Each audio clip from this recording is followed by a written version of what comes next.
Hello, welcome to AT&T ThreatTraq for June 24th, 2014. This program provides network security highlights, discussion, and countermeasures for cyber threats.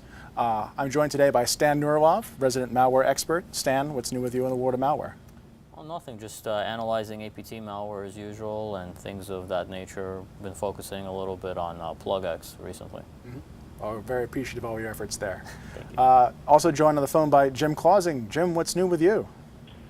Well, busy with a couple of forensic investigations, as you're well aware, and obviously I can't talk about those on here. All right, well, whatever you're doing there, I'm sure the efforts are also appreciated. Also joined on the phone by John Markley today. John is also a regular contributor. What's new with you? I've been doing a lot of stuff with mobile device security and keeping track of all the threats and risks that our millions of consumers encounter every day.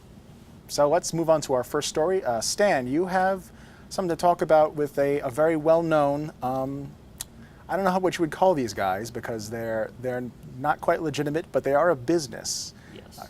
Could you go into that? It's the HackingTeam, and there's a report by, I guess, a few people, Kaspersky and others, that talks about this new development that they've uncovered and what the HackingTeam does. So HackingTeam, they create, I guess, spyware is the best way to put it, for law enforcement agencies and other agencies, they call them, which would probably be like intelligence agencies, and appears to be, based on what Kaspersky is reporting, in probably majority of countries that would be interested in something like this. So the new thing that they were reporting is that they had made some conclusions about the fact that it's not only like Windows malware that these guys create, the HackingTeam, but they found links to mobile malware that they tie back to this HackingTeam, the RCS, which is their remote controlling like service framework. So that's kind of the new thing. You know, they found links to Windows Mobile, iOS, and Android and BlackBerry. So malware for all of these platforms, besides what we've already known about this team, which is OS X and Windows Trojans. For iOS, one thing that was interesting that they reported is that the way they distribute the malware is they try to try to jailbreak your iPhone when it's connected to either your Mac or your Windows PC, and there's like a little loader that they use to install it on there. So it's kind of interesting. You know, I guess when you're getting paid for this, this is actually one of the great examples of when an adversary or some attacker is getting paid to actually develop code. They'll probably be able to cover a majority of platforms and things like that. Because they're creating the spyware and actually like selling it as a business, I guess there's some concerns there, right? Is this legitimate or not? Is there a need for it? It can become a whole philosophical discussion. I know a lot of people have opinions. Right. The targets, ranging from activists to other people of interest, and it is a sort of a gray area as to who they operate on. Right. Exactly. Right. I found it interesting from a malware standpoint that they actually took extra pains to package the Android malware in a way that made it harder to analyze, which is standard packers being used all over the place. But I haven't heard too much about it being used in the Android space. Right. So it was new to me and kind of interesting. Yeah, that is interesting. You're right, and it's definitely something that we'll be digging into, I think, a lot more. They listed a bunch of indicators in the article, so it's something I don't know we'll be pulling at to see what else falls out in terms of indicators and understanding this team. Great. Well, thank you, Stan. Next up, I have a little bit of a story about vulnerabilities in what's called a baseboard management control system.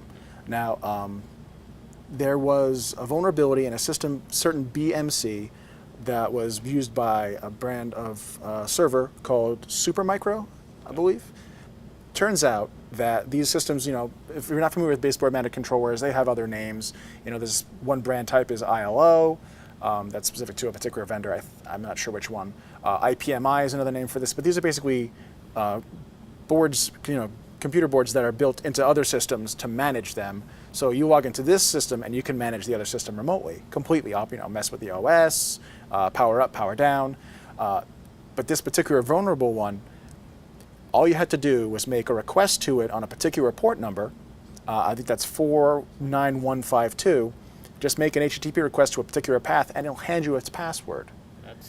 That's pretty scary. That's fairly scary. Yeah, so I know from what I heard that Supermicro actually has a patch out for this, but this is one of those classic cases where you've got a system, it hasn't been patched for one reason or the other. And so I believe the Shodan project actually released some notes and numbers about exactly how many of these they found just on the open internet. They scanned that one port and they tried the path that they wanted, that's specific to this vulnerability, and they found it. A little bit scary, Yes. especially because it's not just you've got a service running on the system. You've basically got management privileges on the box at that point. I wonder where the security engineering team was on that one, or the Out to lunch, security probably. testing team was on that one, right? Right. Basically, you have the box, right? You have the piece of hardware in your hands. It's essentially.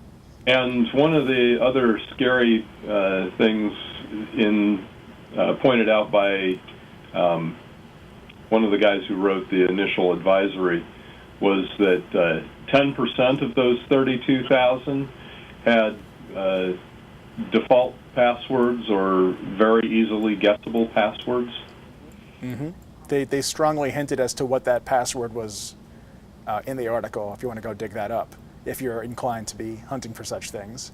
But yeah, it seems like that it's a combination of oversight in the security design of the system and oversight in the administrator's side as well, who is responsible for changing that password when it comes out of the box to them. So, in general, this is one of those things that crops up every once in a while, and let's hope that it gets fixed fairly fast. Those BMCs, IPMI, ILO, whatever you want to call them, I used them a lot when I was doing system administration kinds of stuff, but you really need to keep those on a separate management network that is not internet accessible. You need to be blocking those off. Those aren't necessarily always the easiest things to patch, but when the patches come out, they need to be applied to those as well as just like you apply OS patches, servers running on the box. Now, I've heard in some cases that some vendors actually implement it so that the same hardware NIC card serves as both the main board's NIC card and the ILO or IPMI device NIC, in which case it probably is a little trickier to isolate those two functions. You probably have to have some sort of tricky firewalling set up in order to get that to work the way you want it to and not be exposing both virtual or both, logical interfaces to the outside. Yeah, I've never used one like that. The ones I've used always were a separate Ethernet port. Moving on, John, you have an article here about a shortage of information security professionals. Can you talk a little bit about that, please? Guy here in CSO, Rocco Del Carmine, sent me a copy of this slide out of ISAC that talks really about that we're in a bit of a skills crisis now. We continue to address and recognize that APT attacks, that data security, especially PCI, sensitive SPI data, those things are very important to us, and they're growing. The risk and the threat that puts those at risk is growing, sometimes exponentially depending upon the market. So we have to think about who's holding those keys to that kingdom. Is it we can only rely on the hardware and software so long. We need people to actually develop that hardware, to create that software, and then to in turn manage it and recognize what you're seeing on it. And so we have that balance of high risk is growing. Sometimes the security needs are growing as well, but the people that run them, the physical individuals, we don't have the same number that we used to have, and certainly some of the industries are lowering the amount of expenditure they're doing on those individuals. I mean, in the old days, we used to say that every 10 firewalls needed one person, and now you're lucky to get 100 firewall, or at least 100 firewall virtual machines with one person. And so we have this need that for people that are trained and knowledgeable about security sufficiently to manage the risk, and that those bodies are diminishing, the number of them. So what would you say is the path forward? I mean, is it increased automation to try and lessen the burden on those small number of individuals who have to deal with such a large number of assets to keep secure? Or is it more of an education of users, an education of more InfoSec professionals, better training of the existing ones? What would you say? I think it's a little bit of all the above. I mean, you have personal opinions, run rampant in this industry. But my own personal opinion is that we need more bodies, and the only way you're going to get more bodies is if you train them. And so the best ways are for colleges, institutions to actually run cybersecurity programs. I know there are a number of them out there. I've seen some master degree programs that have been published that that other universities can adopt. We got to get the people up, and we do have to increase automation. But I think that if we don't do the training and we don't express that need, that this is a growing field with jobs that are available, then we're going to end up in a crisis. Agreed. I know that my own alma mater has a cybersecurity program now. Kind of wish I could have gotten on that bandwagon.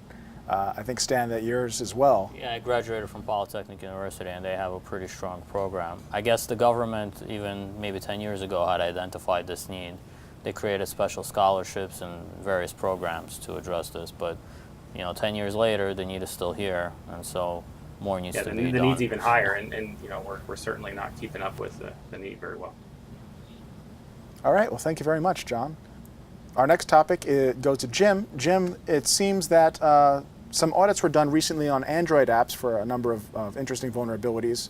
The one that made the biggest splash, it seems, is the presence of secret keys. Can you tell us a little bit more about that? Actually, a paper that was presented at Sigmetrics by a number of researchers from Columbia. And the paper's actually pretty interesting. I was just reading through it. I had only read the blurbs in some of the other blog articles and so forth. There's actually some really good stuff in here on ways of comparing apps for similarity and that kind of stuff. The section that got everybody's attention, though, was section number 8 out of 9 in the paper, and that was that a lot of apps had various types of keys embedded in the apps themselves. So they have these keys in there, and to increase interaction with social media of various types. But the developers aren't necessarily always using the keys properly or protecting them properly. And some of the keys in there provided a lot more access than what the developer realized. Fortunately, the researchers contacted some of the developers, and they've cleaned some of them up, but some of them, they had difficulty getting a hold of the developers. Using these keys could potentially allow the bad guys to create botnets consisting of not just necessarily the mobile devices themselves, but cloud resources that these keys allowed them to access. It's a pretty interesting paper, and I highly recommend that anybody who's interested in malware analysis or in analysis of mobile apps read the entire paper, not just the articles, because there's some other interesting stuff in there about the percentage of native code in various types of applications, and there's a lot of good stuff in there. But the key thing was these embedded use of secret keys or tokens. And while this particular study was done of the Android Google Play marketplace, my guess is that these same problems exist in other markets, because the issue isn't really with the underlying platform, it's with software development and the way they try to interact with social media.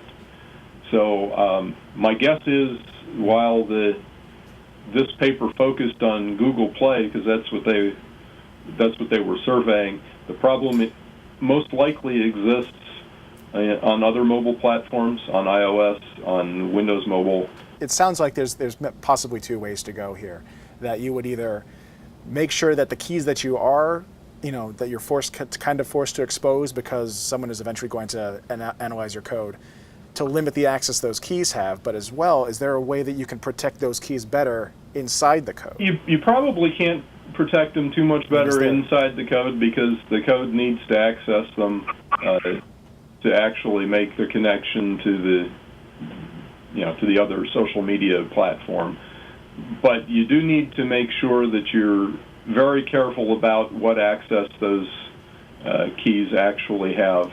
The one Ars Technica article was talking about some of the Amazon AWS keys that they found in there that did more than what the developer, had more access than what the developer realized. So you need to be very careful that the key that you're embedding in the app so that it can talk back to your cloud application or to your social media platform only has the access that it needs. All right, so developers, keep an eye out. Make sure not to give too much away, I suppose. Stan, next up we have a little bit of an interesting paper that you found about just exactly what it takes for a user to be convinced to install something on their machine. Can you tell us a little bit about that? Yes. Well, apparently it doesn't take a lot. The University of Pennsylvania State University, Carnegie Mellon, and NIST collaborated to create a paper on just that topic. And the way they approach the problem is they use Mechanical Turk, which is a platform from Amazon to allow people who want to, have a small menial task that they want to farm out to a lot of people and get a response, to go ahead and allow that transaction to happen. So with the use of Mechanical Turk, they hired a couple thousand people, or gave them the opportunity to be part of the survey without them knowing that this was a research project. They told them that they would pay them anywhere from 1 cent to $1, and all they would have to do is download this piece of malware. Oh, well, sorry. They didn't say malware. They didn't say malware. They had to download this piece of software, double-click on it, and let it run for 60 minutes. At the completion of that time, they would get a code, and they would get paid the sum of money that they were requested. And then for extra 50 cents, they could fill out a survey. So they found some interesting numbers out of that. First of all, the participation rate varied depending on how much they offered for the task. So they did this over 5 weeks, and every week they offered a different amount of money. The first week, 1 cent, then 5 cents, then 10 cents, then 50 cents, and then $1. And some interesting patterns emerged. So for 1 cent, there were very few people who actually even got a chance to view that advertisement on Mechanical Turk. Because I guess most people wouldn't be interested in getting paid 1 cent to do something for a whole hour. But they still got maybe 100-something participants for that. And of all the people who viewed that advertisement, about 22% of the people actually downloaded the malware and let it run. There were some people that downloaded the malware but didn't run it once they downloaded it, but some people downloaded it and then ran it. Then when they got to $1, it was, first of all, a lot more people viewed the ad to participate in this, but then also they got a better number of people to actually try to participate. And I think 44% of people for $1 would download an unknown piece of software and double click on it. They had no idea that it was a research project. There may have been some sort of a kind of like a ULA looking consent form in the beginning when you click next on the program. They didn't show a screenshot of that, but I believe that basically it's very interesting findings. They also recorded how many people had some sort of antivirus or protection running on their PC. They were also trying to determine how many people have VMware installed or running things through a virtual machine. So they found only 17 people were running this through some sort of virtual machine, like Parallels, I think, in OS X, or I guess VMware or Zen or something like that in the other platforms. But only 17 people were doing that. And this was encouraging, actually. 80% of the people that participated in this actually had some sort of security software installed. Unfortunately, I think like 16% of them already had malware installed as well. And this was another kind of interesting finding buried in the paper, is that there was a slight, I guess, correlation to the people who were infected with malware having antivirus. That number, that percentage, was higher than the number of people who were infected with malware who didn't have antivirus. That's interesting. Yeah, and the reason they think that is because maybe people who have AV feel like they're better protected and are more likely to engage in this behavior that's probably more risky, like downloading some piece of code and executing it. So that was actually a very interesting finding. I don't know if it's a statistically significant percentage difference, but in the analysis they did, they definitely saw something there to make note of it.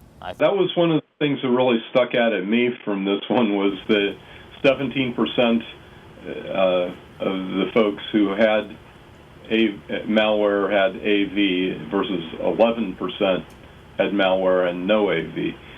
That was not what I expected, but yeah. But we talk all the time.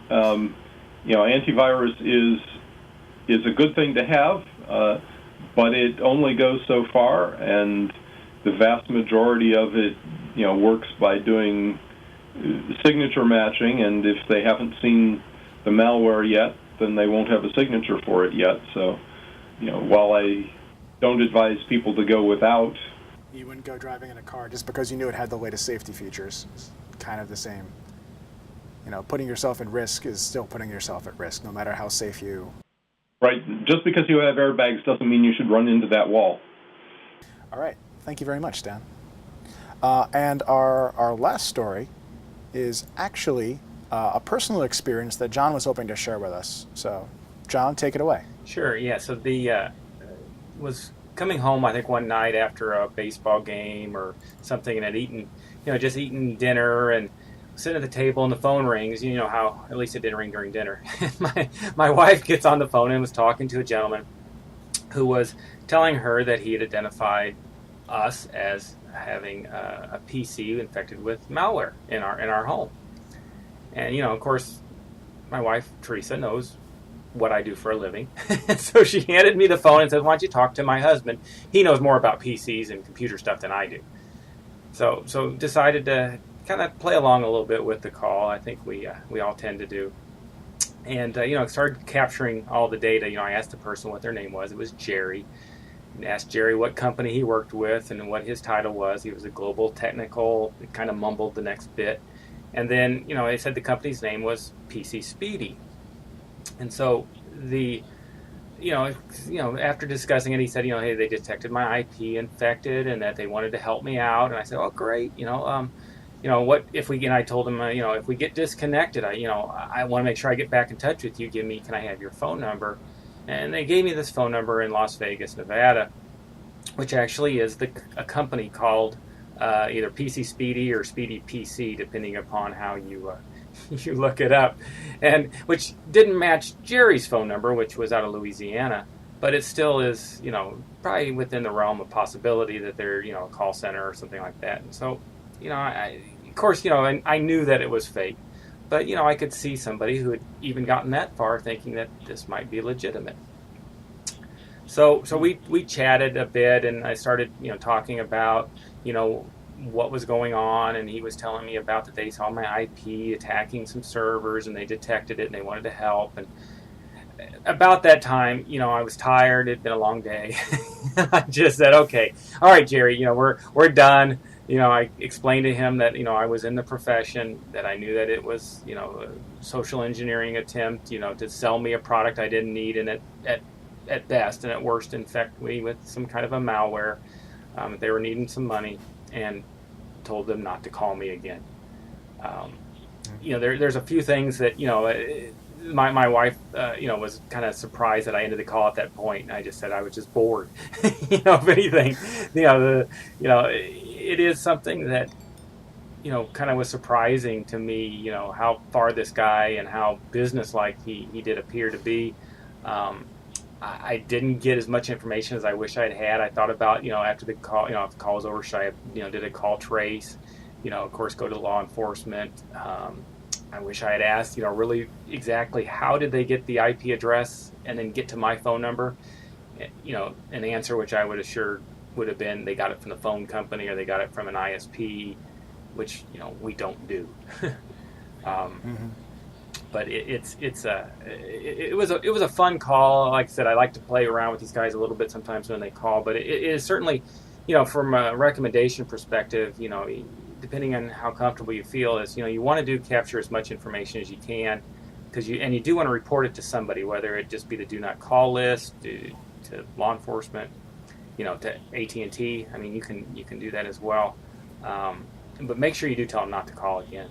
Because it is something that that they should not do. And this particular company has got lots of complaints, so just kind of be on the lookout that they are doing cold calls like this. Yeah, my father got a call like this a couple months ago, 2-3 months ago, and since I don't answer calls that don't have a caller ID that I recognize, I don't get these. But I've always wanted to ask them, what was the IP address that you saw? Yeah. I'm sure nobody asks it. What was the IP address you saw? How do you know it was me? Yeah, and that was the same question. After the call was over, I said, I wish I just asked, just because that they wouldn't, either they would have hung up probably or given me some crazy answer that wouldn't have made any sense. Well, maybe they would have told you 192.168.0.1. Right, yeah. That's not me. I'm 192.168.0.2. Oh. You hear that, guys? If you're going to call Jim, make sure you get the IP address right. Now, this has all the hallmarks of a standard social engineering attack, the biggest one being the urgent request at the beginning, letting you know that something horrible has happened to your computer, which should scare you into taking some sort of action. And if you get a cold call like this, you should be wary, obviously. And never install software. They always want to install some kind of remote admin software after a while. Mm-hmm. Yep. And I've often wondered if the guys who are running the front end of this, the ones who are actually on the phone, are even aware that what they're doing is illegal or that what they're doing is not technically, correct. I mean, maybe they've been trained in this. Maybe their idea of technical support is to do exactly what's on their script and that it is actually real tech support. I've always wondered that. But the fact remains that, whether or not they're aware of what they're doing, it still is illegal. So thank you for sharing that with us, John. And, our listeners, our viewers should definitely keep an eye out for similar scams and report them if you do find them. All right, moving on to the Internet Weather Report for this week. We have a couple of interesting ports this week. The first one is 135 TCP, which is the DCE RPC locator service in Windows. We've seen a good amount of activity in the last few weeks on this port, and of particular interest this week is that it's actually decreased somewhat. You can see in the graph here the last 30 days, and in the last day or so we actually have a drop off in the number of scanning flows. So that's a decrease in traffic. Not quite sure what's happening here, but it is good to see. Majority of the sources from this are from a specific ISP in China, and it's for scanning from a static source port. So moving on, we actually have, I was very interested in that one Supermicro article and the particular port. So I took the liberty of looking at our flows for that port in particular, and in the last 30 days, you can see that actually it looks like on the 20th, the day after the article came out, immediately we started seeing some traffic for it. Now, there's not that many scan sources. There's somewhere in the range of about 10 at the peak. But you can see that a significant number of flows are actually being generated by those small number of scanners. So someone's looking for this, and someone's looking very hard for it. So you can always sort of see when the new hot attack comes out. When Heartbleed came out, we saw a similar kind of explosion in interest in SSL ports, and you can kind of expect to see this whenever something brand new that has it's such a rich attack vector. You'll see people who are immediately interested code something up that night and start scanning the next day. So interesting to see that. And next up is a little bit of a weird one, port 7004 TCP, which is related to AFS and Kerberos auth service. AFS, I believe, is a file system which uses, I'm trying to remember the name, it's a KA server is the name for the particular server type in the scheme. And I think it's actually outdated. I think Kerberos 4 was the last version to use this. I may, if I have the technical details, I'm wrong. Someone, I'm sure, will email us and let me know that I'm completely borking this up. But I believe that they're looking for a very particular outdated version of Kerberos here. This is just from those last 7 days, a very short spike. The sources were from US, a very well-known cloud provider, and Latin America. So we do occasionally see these little one-offs. Shows that someone out there is interested in this port for a particular reason. Maybe they know something that we don't know, or maybe they're looking for a very old vulnerability that's sort of passé at this point, but always good to keep track of these kind of blips. Top 10 most probe ports for this week. 22 TCP is at the top of the list this week. Last week I think it was 135 with the lion's share, but it seems that they are down to number 2. 1433 is Microsoft SQL Server. 445 is, I believe, related to Samba. 23 is Telnet. 53 UDP is DNS.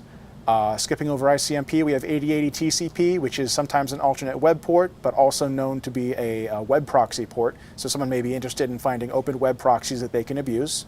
Port 80 TCP is your standard web server, and there's a whole cornucopia of things that they could be looking for there. And 5900 TCP, I'm actually forgetting this one. Stan, do you recall? I actually don't recall this. Was it 5000 TCP a few weeks ago that we were interested in? I think 5000 TCP, I think, was our Synology disk stations. something like that. I like think some so. Sort of embedded 5900 is VNC.